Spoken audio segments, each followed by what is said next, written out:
fighting at 195 is it wasn't my idea for this fight in particular. This is something that Vitor requested, and at this point in time, I'm not in the title hunt at 205. Perhaps I will be at some point in time as long as I keep winning fights. But until then, if if the UFC has exciting fights for me at 195 pounds and fights that the fans want to see, then I'm willing to drop and do what I need to do just to put on good fights. I don't know. If the UFC wants to use me as ambassador, that's fine. It just seems like the UFC is going to a lot of new places here recently, Dallas being one of them. But, I mean, all my fights recently have been in new places. I was working backwards. I was in Germany. I was in Ireland. Of course, that was the second time we went to Ireland, but it was a new city in Ireland. I'm going to Dallas next time. Prior to that was Atlanta. That was the first time in Atlanta.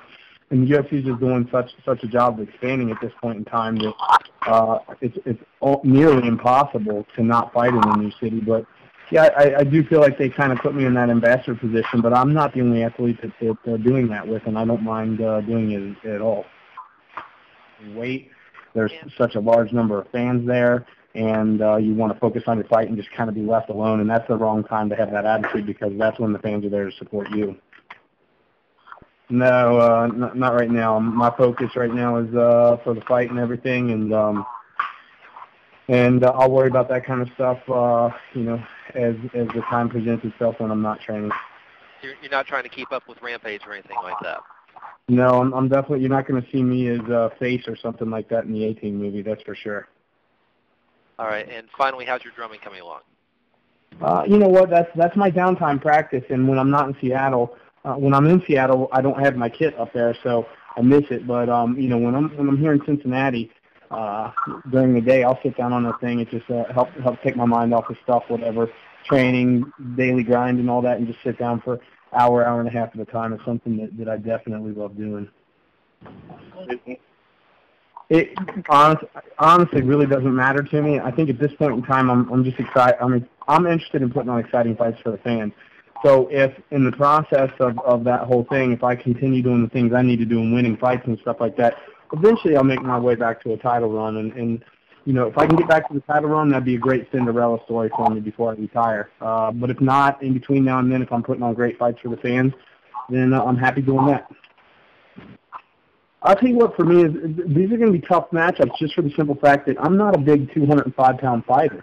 And so, a lot of these guys are taller than me, wider than me, longer than me. I'm going to deal with weight issues and strength issues probably. So a lot of the matchups at 205 are going to be for me, but I'm willing to try to tackle them right now. Well, I think that Vitor still poses a threat the way he did, several years ago with his speed and explosiveness of his hands and all that kind of stuff.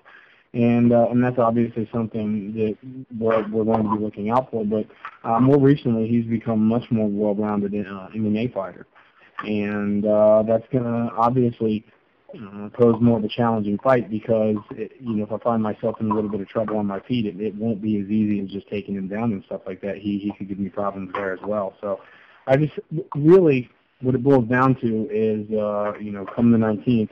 I have to worry about the way that I execute my game plan, and if I do what I know that I'm capable of doing, then I'll do fine. But if I let Vitor unfold his game plan the way that he wants to and impose his will in the fight, then that's where I'm going to run into trouble. So really, on the 19th, I'm my own opponent.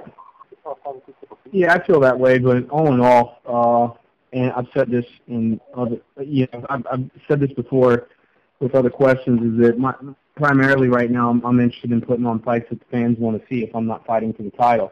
And when Dana announced that it was myself and Dan on the 103 card in Dallas, the fan reaction was less than excited. And because of that, even though I would like to fight that fight again, if people don't want to see it, then I'm not going to push for it.